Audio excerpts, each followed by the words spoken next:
chegou em dezembro, no dia do Natal, cara. Eu ali, ainda remoendo tudo aquilo, tentando vencer, eu descobri que o cara mais antigo da nossa empresa estava roubando a empresa, o cara do financeiro.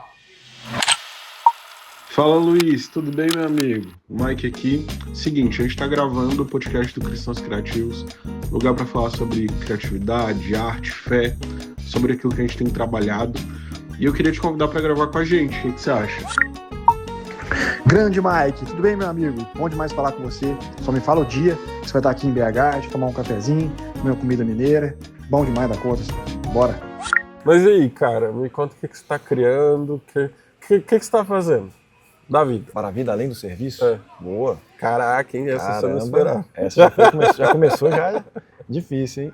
Cara, o serviço para mim ele engloba muita coisa, né? Ministério para mim e tudo, mas além disso, né, principalmente sou o pai, Boa. marido, isso para mim são as minhas principais, vamos dizer assim, coisas que eu estou criando, fazendo, né? Você tem dois filhos? Ou um filho? Dois filhos, Pedro e Gabriel. Pedro de 12 e Gabriel de 9 Eu anos. vi eles no dia que você estava jogando tênis. Ah, é. Sou apaixonado pelo tênis também, é um esporte que... E como que você entrou nesse lugar, no tênis? Não, porque o tênis é meio hypado, né? Porque assim, tipo, é bonitinho e tal, todo mundo com as suas roupinhas de tênis. O tênis no Brasil, principalmente, é um esporte que ele ficou meio que elitizado, né? Assim, por algumas questões. Principalmente o espaço no Brasil é caro demais. Então a quadra de tênis, ela ocupa muito espaço para duas pessoas apenas jogar, ou no máximo 4. Faz sentido. Duas de cada lado, uma dupla. Mas eu morava num condomínio no Rio, morei 15 anos no Rio. Sou mineiro, que fui para lá em 2006.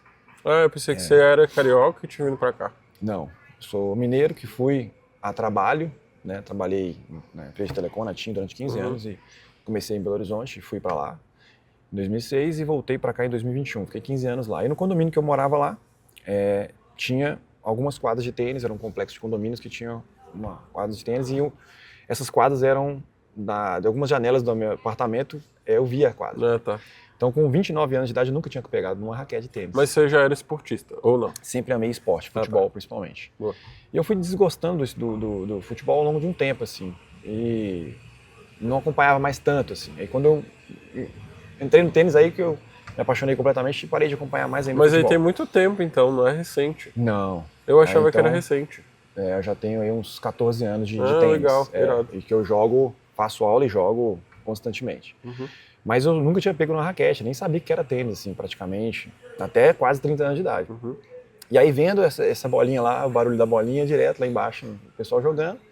O meu gerente na época que trabalhava comigo e um outro colega de trabalho começaram a fazer aula e falaram, Luiz, vamos lá, vou experimentar também, vamos começar. E aí começou. E aí eu fui, quando eu conheci o tênis foi assim, uma paixão absurda, porque para mim o tênis ele tem muitos princípios por trás, e muitos princípios que têm muita conexão com a minha vida, com princípios cristãos. Tipo quais? Eu Por tenho exemplo. vários amigos que fazem, mas eu sei, lá em Brasília tem vários polos, né, que a galera se junta pra jogar tênis. Mas eu tenho um amigo meu, Ricardo, que ele tem uma filhinha agora ela deve ter uns 8 anos, e ela joga tênis, cara. Aí ele me levou pra ir ver um dia ela jogar. Que legal. E aí eu sempre quis, assim, mas eu sempre fiquei com esse sentimento, tipo, cara, caro demais pra mim, eu sei lá. Sempre tive esse sentimento. Não é assim não, dá pra você usufruir do tênis e praticar de várias formas. Por exemplo, aqui em Belo Horizonte temos quadras públicas no Parque do Mangabeiras, em São Paulo no Parque também. Municipal. No Ibirapuera acho que tem 4 quadras públicas. Então, quando eu voltei para Belo Horizonte, eu fui morar num apartamento pequenininho, quer dizer, um prédio pequenininho de 3 andares que não tinha estrutura. E aí eu ia todo fim de semana com meus filhos, e eles, inclusive, os dois jogam tênis. Legal. Lá nesses parques, entendeu? Então tem uma galera, uma comunidade que está sempre indo e tudo muito legal. Então, assim, e aí eu comecei você estava falando dos princípios, né? Um princípio básico, por exemplo, que quando eu vi isso no tênis, foi um choque para mim, porque eu era um cara que jogava futebol todo dia quando era pequeno, adolescente, etc.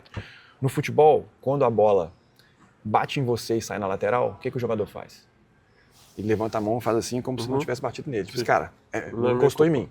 Ou ele empurra o cara e levanta a mão, tipo, não empurrei. No tênis, você tá de um lado e do outro. E a cultura do tênis é o seguinte, se o seu adversário do lado de lá disser que foi fora, a sua bola foi fora, você precisa confiar nele, foi fora. Legal. Pronto. Entende? É uma questão de verdade, é uma questão de confiança, é uma questão de... Nós não estamos aqui um para roubar do outro para ver quem vai ganhar, entende? Então você num ponto difícil que você está perdendo, a bola do seu amigo vai na linha, você vai falar, foi linha, parabéns. Você não vai dizer que foi fora para aproveitar que de lá ele não vai nem conseguir questionar a tua... Raro. Entende? Então isso é a cultura. Agora, você tem um cara ou outro que faz isso, quando um cara começa, vamos dizer assim, a fazer isso no tênis, o contrário, ele é meio que... A cultura é tão forte que a galera não quer ficar jogando com esse cara, porque ele é fora da cultura do tênis, ele entendeu? Então, outra coisa, é um jogo de cavaleiros, cara, um jogo de estratégia, um jogo que você tem que... você sozinho, um jogo que reflete a vida. Eu tenho um sonho, eu vou escrever um livro, que é o tênis, a Bíblia e a vida. Legal. Me chama pra fazer a capa. Boa. Por quê? Porque o tênis ensina vários princípios da vida. Você tá sozinho ali no futebol, por exemplo, você tá num dia ruim, você tá com 11 ali, você pega a bola e toca. Sim. Você vai passar meio que desapercebido. Não vai tentar inventar moda. Mas no tênis é você sozinho na quadra, tendo que tomar decisões a cada praticamente segundo ali, toca de volta e tipo a vida real, né? A vida real. Porque a vida é assim. Exatamente. Então, e para você, e outra coisa, é um esporte que te ensina a aceitar o erro. Não tem como no tênis, você num jogo de tênis vai errar muito. Então se você ficar pensando no erro que você teve no último ponto, toda hora, você não avança pro próximo, entendeu? Você tem que largar para trás, errei, acabou. Você tem que se perdoar. O tempo inteiro aprender a se perdoar. Isso é uma das coisas que mais me ensinou no tênis, porque eu era um cara muito perfeccionista, um cara querendo fazer tudo muito top, muito, sabe? Então muitas vezes na minha vida eu remoía muito assim um erro que eu cometi, uma parada, e eu ficava assim, cara, por que eu fiz isso? E o tênis me ensinou porque assim, toda hora você erra, cara. Você não pode ficar olhando pra trás. E o criativo, ele é entendeu? assim, né? Geralmente a gente tende a ser muito perfeccionista, tem que ser do nosso jeito, da nossa forma. O meu controlador também tem que ser dos meus próprios meios. Só que a vida com Deus não funciona assim, né? Na verdade, não só a vida com Deus, como a vida real também não funciona assim. No serviço são muitos caminhos que não dependem só de mim, né? Depende de um outro, depende do chefe, depende do cliente final. Passa por muita gente e eu não tenho esse controle. Cara, esse negócio é tão tenso que eu conheço vários amigos que começaram a entrar em depressão quando entraram no mercado real, assim, no mercado que não cabia só sobre eles. Que aí você faz, tipo assim, o cara que é designer, ele faz uma peça, da hora que sai dos arquivos dele até o final, pode ser que essa peça passe por milhares de alterações e pode ser que ela nem chegue ao público, né? Sim. Ou ele acha que fez aquele negócio assim maravilhoso e entrega pra quem ele tem que entregar. O cara fala assim, cara, não gostei dessa cor aqui, eu não gostei dessa fonte e tal. Mas assim, pra ele aquele significado daquela fonte, aquilo tudo era tão incrível, né? Mas cara, o outro cara não gostou e não sabe nem explicar por que ele não gostou. Que é o socorro Deus, né? E tipo assim, esse sentimento de domínio, né, de controle, ele não é benéfico na real, né? Porque a vida ela não é assim. Tipo assim, primeiro existe o controle da eternidade, segundo existe um controle social, que você lida com outros, você não é um indivíduo único. Então aprender a lidar com esses sentimentos, né, a vida acontece, eu não sou detentor de 100% da vida, é um desafio. Constante, pra mim também, constante. O tempo inteiro. E cara, eu tenho uma amiga, ela é designer, e nesse momento ela tá no time do designer, mas ela é multitarefada, assim, e faz muitas coisas geniais, sabe? Só que ela tem um gosto e eu tenho um outro gosto. E o Cristãos Criativos tem um brand próprio, um manual de identidade, enfim. Cara, 90% das coisas que ela me mandou, eu pedi pra ela alterar. Aí, um dia eu fui conversar com ela, ela falou bem assim, cara, você pode pra eu alterar tudo. Já tava assim, já não aguentando mais. Sim. Aí, tipo assim, eu continuei pedindo pra ela alterar, mas da forma certa. Porque pra mim aquilo... Tipo assim, era só mais uma demanda que a gente precisava concluir. Não era pessoal. Não é, porque ela é minha amiga até. Sim. Aí eu mudei a forma de lidar com ela, por isso, tipo assim, talvez sim, eu só estivesse sendo chato e eu estivesse sendo perfeccionista e não precisava daquilo, porque eu lido com outros, muitos outros, né? Então aí bateu nesse lugar pra mim, tipo assim, cara, não precisa, assim, não tava errado. Não precisa ser tudo do jeito que você quer. Não tava errado, só não tava do jeito que eu queria. Mas tem outras coisas que sim, que precisavam. Que tem um princípio por trás ali que precisa mudar, não é só uma questão que você queria, né? Exato, e aí aquilo ali especificamente, Podia, não precisava ser do meu jeito, do meu controle, do jeito que eu julgava certo, né? Entendi. E lidar com isso é um desafio gigantesco. Gigantesco. Aí no trabalho, né? Entrando no rolê de trabalho. É do mesmo jeito, trabalho com artista. E aí, artista, meu amigo, eles têm o próprio universo. Esses aí, E aí geralmente querem tudo exatamente do jeito que eles querem. Né? Exatamente. E aí, primeiro o desafio de entender, né? Tipo assim, entender o que é que tem por trás. E que muitas vezes não é racional, assim. Não tem um porquê. Tem que ser assim, assim, assim. Às vezes é o sentir. Sim. Né? Tipo assim, é uma coisa que não é um pouco intangível, assim. Sim. Né? Não é metrificável. Fala bem assim, por causa disso. Não rolou isso. Mas ele não se sentiu.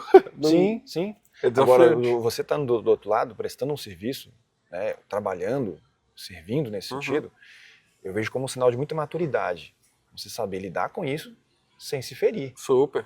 Mas eu tive que assim, desapegar, cara, né? Poxa, não fez do jeito que eu queria, pediu para eu mudar isso aqui, não aceitou. Cara, não é sobre você.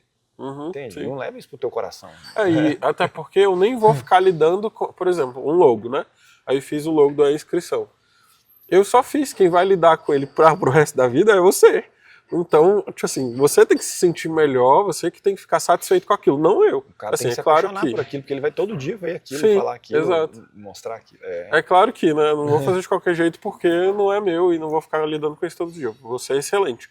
Mas no final das contas, o cliente que tem que assumir o BO, porque é ele que vai lidar, né? Então é ele que precisa ficar satisfeito. É isso aí, pô. É isso aí. Maneiro.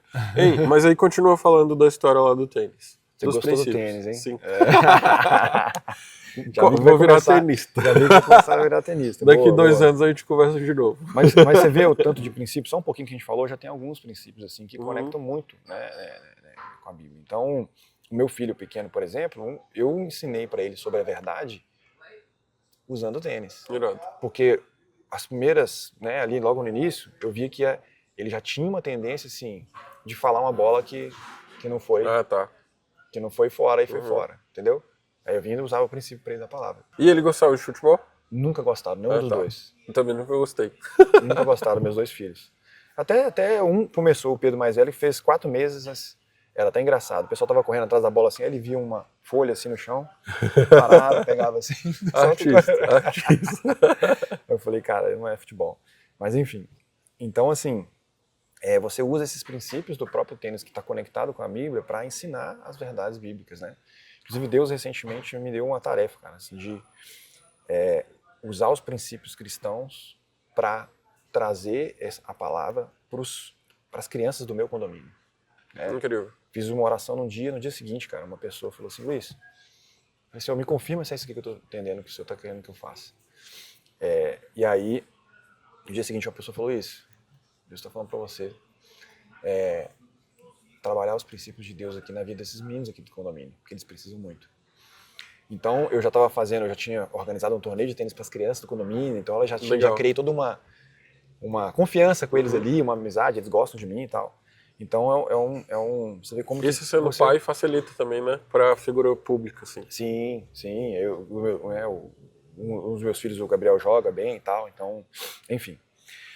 Então são muitos princípios do tênis. O tênis, além dessa questão do erro, da verdade, né, da cultura do correto, do honesto, né, de você aceitar, ele também é um jogo de xadrez, um jogo de estratégia. Então assim, é um jogo de resistência e é um jogo de lidar com a derrota. E ele é um jogo silencioso também. Tipo assim, você precisa ter uma visão... Para além das vozes da cabeça, né? Tipo, de tudo você precisa parar ali, concentrar, desligar. Exatamente. É brabo. Então, esse é o lance do tênis também muito legal, do foco. Porque o jogo do tênis, muitas pessoas falam que 50% do seu jogo é mental. Eu hoje falo que para mim é 70, 80. Tem um livro que chama O Jogo Interior do Tênis, que é muito legal. Então ele vai mostrando como que essa coisa do mental enquanto você está jogando é incrível. Por isso que a questão do erro que eu te falei. Se você sacou agora e fez uma dupla falta, você jogou, né, o primeiro saque errou, você tem um segundo. Jogou o segundo, errou, ponto do adversário. Você vai sacar de novo, do outro lado. Se você ir para esse saque pensando assim, que porcaria, cara, errei, que dupla falta, que ridículo que eu fiz, tal, você já vai sacar pensando no passado, pensando no erro que você cometeu no passado, olha como é que você já vai mexe na mente, né? você já vai começar ruim o próximo ponto. Então, esse lance de aceitar o erro, de se perdoar rápido, de colocar a mente de volta no próximo, cara, é esse ponto aqui que importa. Não importa o último ponto do jogo, importa o que é agora. Então, você está conectado com o presente, que é olha o lance da ansiedade da sociedade hoje, cara. Você está aqui, redes sociais, essa coisa toda, a gente está o tempo todo ansioso, pensando no futuro, o que vai acontecer, tal. O tênis te ajuda a concentrar no presente, cara. Eu tenho que estar presente aqui agora, nessa bola que eu vou bater. Não posso ficar pensando no passado demais. Quem pensa demais no passado é depressão, cara, é tristeza, né? É ficar remoendo lá. Quem pensa demais no futuro é excesso de ansiedade ali. Então o tênis te coloca no presente. É agora, é essa bola que tá vindo aqui, meu amigo. Você vai bater pra cá ou vai bater pra lá? Você vai defender ou vai atacar? Legal. Entendeu? Legal. Então são muitas coisas legais. E você é meio low profile, né? Você acha que o tênis influencia nisso? Ou não? Cara... Aliás, assim, você se considera low profile? Eu te considero, mais ou menos. Tipo, cara, você não assim, posta muito. Eu não gosto de aparecer muito não, sabe? Nunca foi a minha...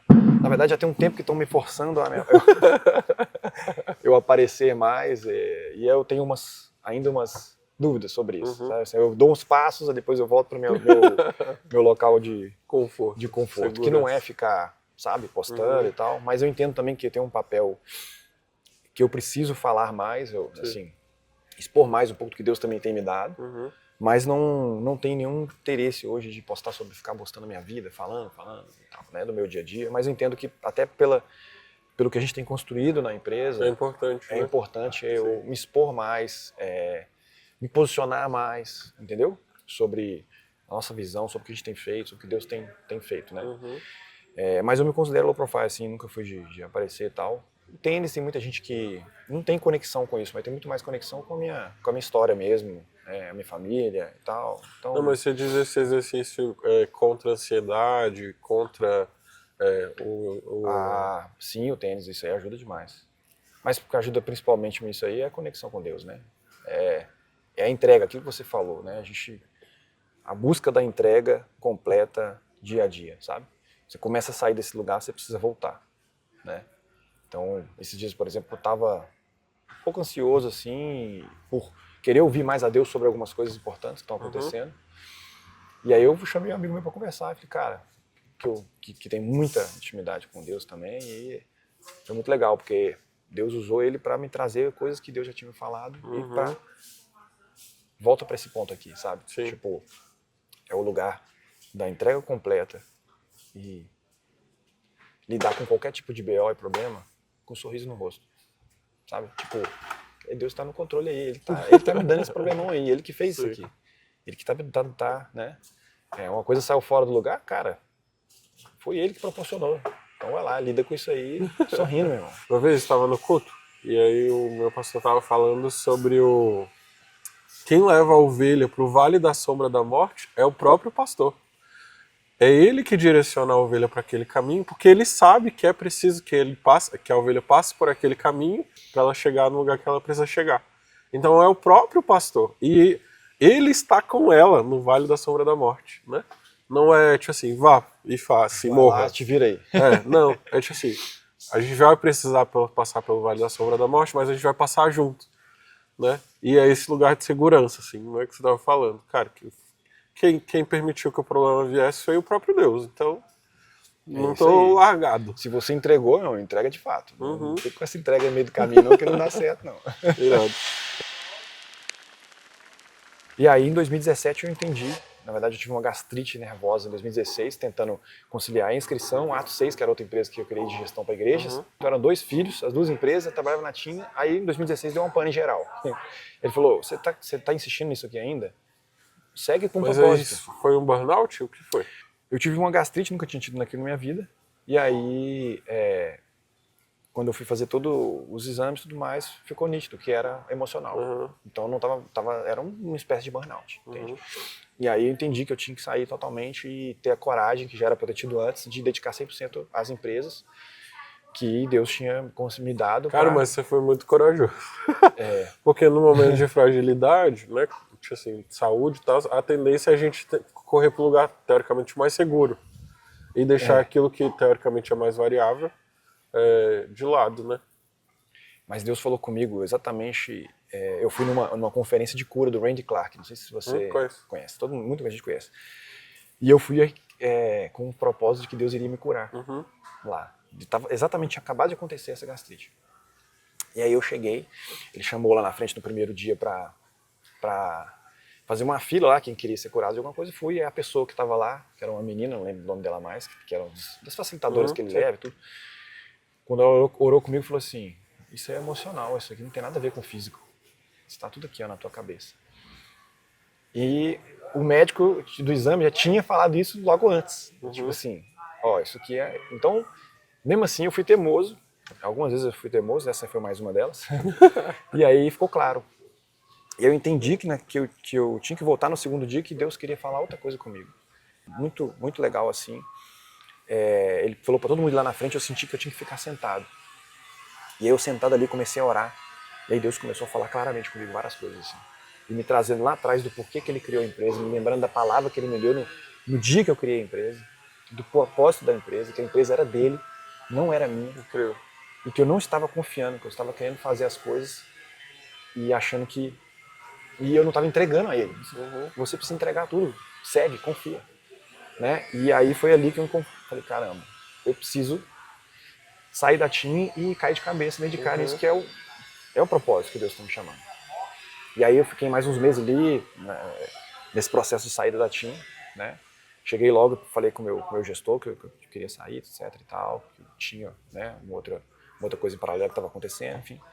E aí no início de 2017 eu saí. Isso você estava no Rio ainda? Estava no Rio. Ah, tá. E aí comecei essa jornada no início de 2017 lá, 100% dedicado às empresas e tudo, e aí avançando. Tanto no meu viés profissional quanto voluntário, cara, eu odeio esse sentimento de, porque é voluntário pode fazer de qualquer jeito. É melhor que não faça. Exatamente. Eu prefiro que não faça. Não, você pega o exemplo do que a gente faz hoje, né? Eventos, tem N exemplos, mas uma coisa simples, credenciamento de um evento, check-in. Até hoje muitas igrejas elas não pensam sobre o check-in, elas vão pensar lá na hora mais ou menos o que vai acontecer, junto à fila aí e tal. Uma planilha mal feita. E deixa uma pessoa 1 hora antes de entrar num evento cristão, 2 horas. Sim, já foi em vários Você assim. já deixou a pessoa irritada. O diabo brincar com a cabeça da pessoa, entendeu? Ela vai chegar ali, vai começar a adorar, vai começar a receber uma palavra, mas ela já ficou 2 horas chateada em pé numa fila. Então você, em vez de preparar ela para o ambiente, você despreparou ela para aquilo que você quer levar. Sim. Então a experiência, a transformação de vida que vai acontecer naquele evento, você pode estar impactando por causa de um detalhe que você não pensou. Então vamos fazer um credenciamento top, com excelência, para o cara falar assim, eu cheguei lá, 2.000 pessoas, e eu fiquei 3 minutos e entrei. Entendeu? Tipo... 5 minutos. Caraca, mas é rápido. Entende? É isso que tem que acontecer. Então, para isso acontecer, você tem que planejar e organizar tudo do check-in, né? N aspectos. Dá para fazer, né? Mas esse não é o pensamento comum. Esse, na verdade, é a exceção, não é? Porque o que ainda é. Mas está cada vez mais avançando, sabe? Eu vejo que está avançando muito. Né? Nós pegamos aí... nós estamos aí há 13 anos praticamente fazendo. Caraca, tem 13 anos. 13 anos. E quando que foi a virada? Virada assim, o rolê tá doido. De crescer muito? A gente teve alguns momentos assim na inscrição, né? Mas assim, o primeiro, assim, você falou bem assim, caramba, o jogo virou. A primeira virada, nossa, olha que interessante, foi em 2014. Foi muito cedo. Começou em 2012? Cedo. Legal. A gente já começou a ter lucro numa empresa que era 100% remota, eu trabalhava ainda na TIM e tinha pouquíssimas pessoas trabalhando. O aeroporto de Guarulhos nos achou no Google, eu não tinha ninguém de marketing, não sabia nem o que era marketing, não fazia marketing na empresa. Nos achou no Google, sem zero de campanha nem nada. E aí já foi um contrato grande. Incrível. Da gente fazer toda a parte de treinamentos de todo o aeroporto. Era uma comunidade, sei lá, de 40 mil pessoas do aeroporto, de todo mundo que presta serviço no aeroporto tem que fazer treinamentos cíclicos lá, segurança, entre outros. E aí fechou um contato com a gente, pediu organizar todo esse check-in, certificado, toda a parte de inscrição dos treinamentos, todas com a gente. Ali foi um grande mimo que Deus deu assim, ó, tô contigo, num momento difícil, falou assim, ó, tô contigo, sabe? Incrível. Então foi a primeira coisa que aconteceu. Você não tinha marketing, não tinha nada. Zero sobre nós, zero sobre o que a gente estava fazendo, sabe? Incrível. Então foi ali uma marca muito importante, assim, sabe? Logo pouco tempo de de avanço ali. Então, aí depois, assim, a inscrição vem sempre crescendo, só que ela ia crescendo de uma maneira mais orgânica. Por quê? Porque eu não tinha muita visão ainda sobre várias coisas, de business mesmo, de negócio. Deus ia fazendo muita coisa. Eu também estava na TIM, pegava minha grana, investia na empresa, era uma coisa muito amadora ainda. Só que uma segunda virada grande que aconteceu pra gente, que foi o maior momento, assim, de grande aprendizado e de transformação da empresa, foi que depois dali de 2017 para 2019, a gente foi só crescendo, e as coisas começamos a contratar mais pessoas e avançando. Aí chegou na pandemia, imagina, a pandemia caiu, cara, até 15 de março de 2020, nós teríamos o nosso faturamento histórico da empresa naquele mês. Batendo um recorde, taxa de recorde de faturamento, crescendo. Do dia 16 para frente, lockdown, fechou tudo, os eventos tudo começando a cancelar um atrás do outro. A empresa chegou a perder 80% do faturamento dela mensal em alguns meses na pandemia. Era assim, impossível continuar.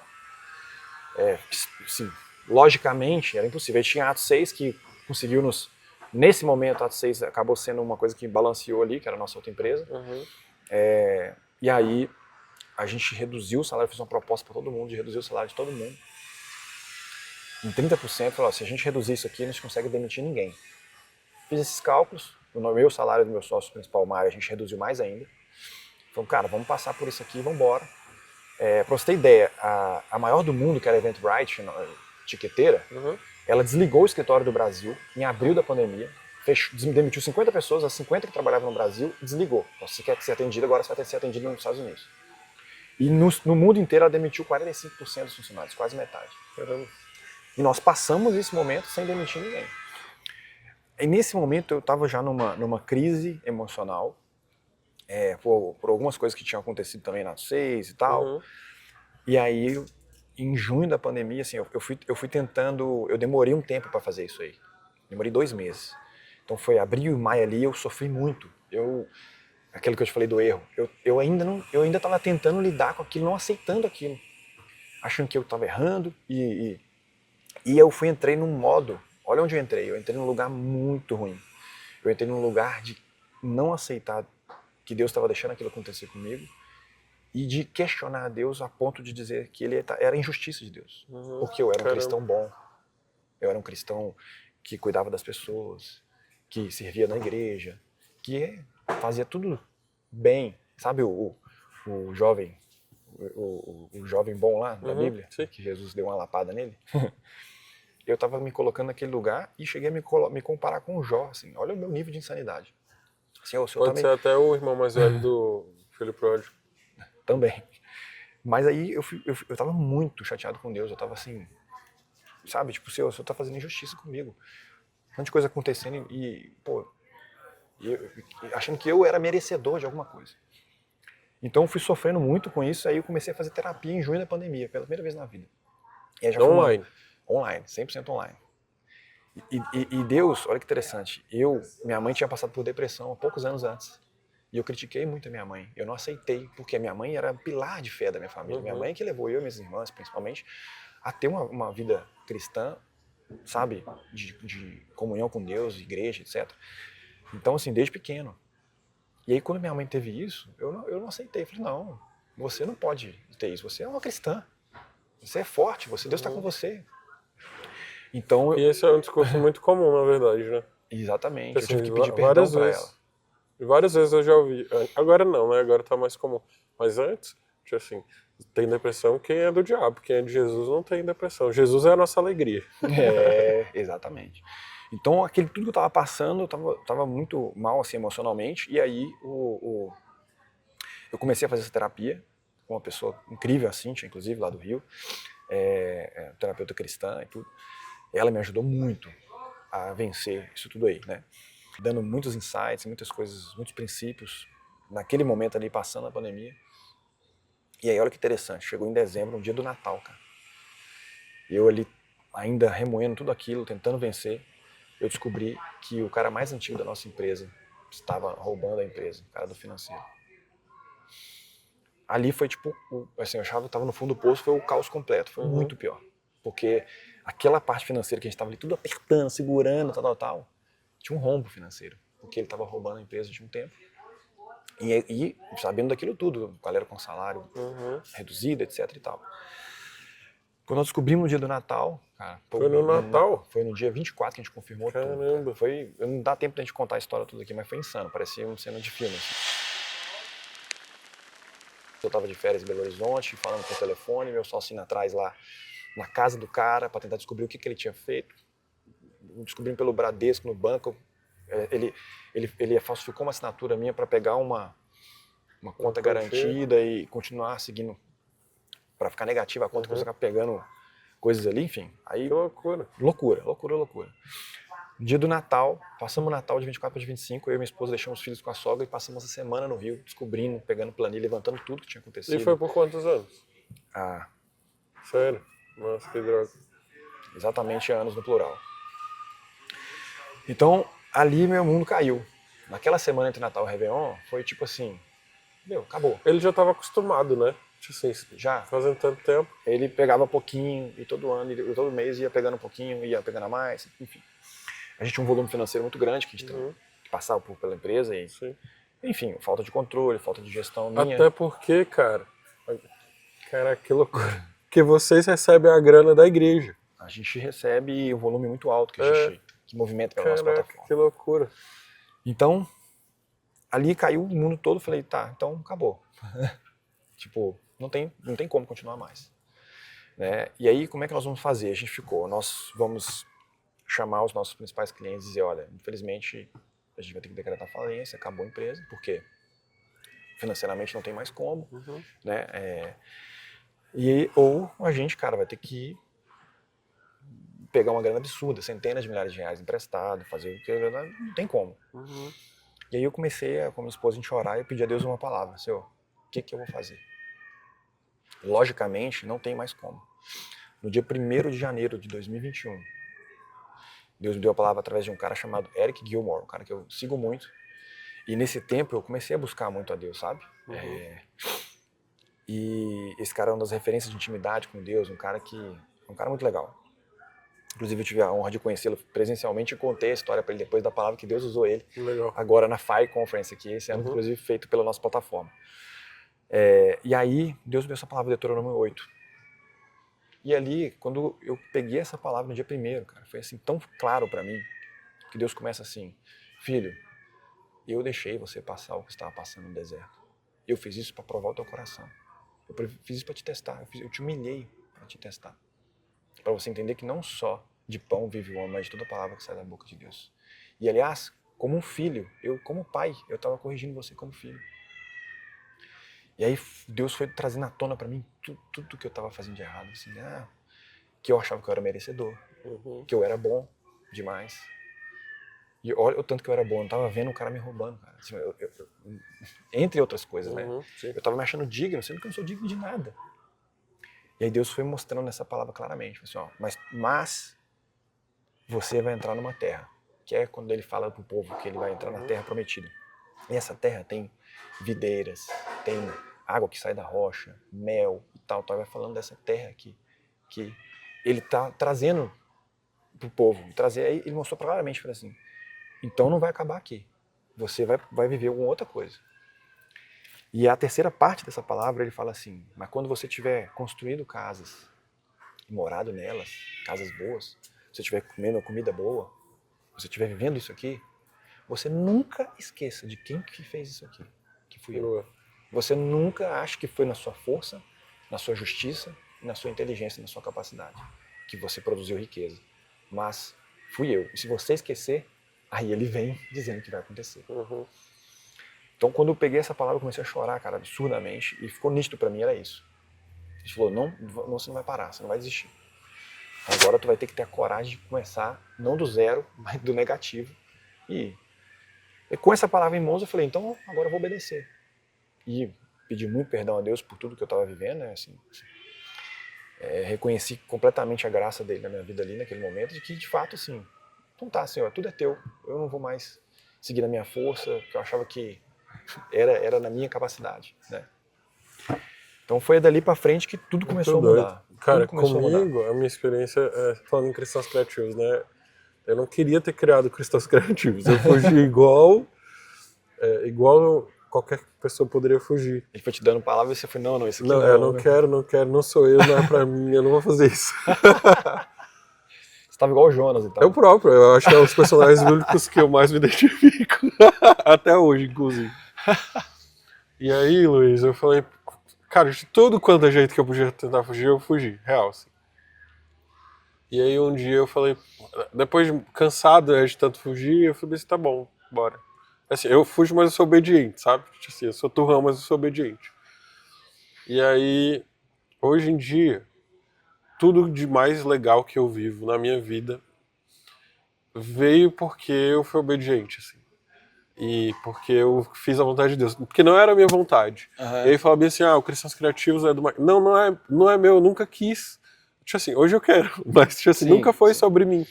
Não foi aquela ideia genial que tipo você assim, teve, exato, que foi minha ideia. Não foi minha ideia, foi a ideia de Deus, assim. Não foi meu plano, foi o plano de Deus. E o sentimento que eu tenho é exatamente isso. Isso tudo é para que Deus sempre me lembre de que não foi porque eu quis, porque não foi pelos meus próprios meios, o meu network, ou que eu poderia ou não fazer, nunca foi. Sempre foi sobre Deus, os meus planos eram 100% contrário. E ter, de fato, baixado a cabeça e me subordinado como servo, de fato, como um filho obediente, me coloca em um outro lugar, que nunca nos meus melhores sonhos eu viveria as boas coisas que Deus tem me permitido viver, sabe? Legal. Mas nunca por mim, pelos meus dons, talentos, network, nada disso, nunca foi. Sempre foi sobre Jesus e o plano perfeito dele, sabe? Eu vou continuar conversando com o Luiz. E meu incentivo é que você volte ao primeiro amor aí do seu lado. E que alinhe de fato a visão, o coração e se lembrar que de fato é sobre Jesus e não sobre quem você é ou o que você pode fazer, mas é sobre Ele. Ele de fato é o caminho, a verdade e a vida. Aleluia. Tamo junto.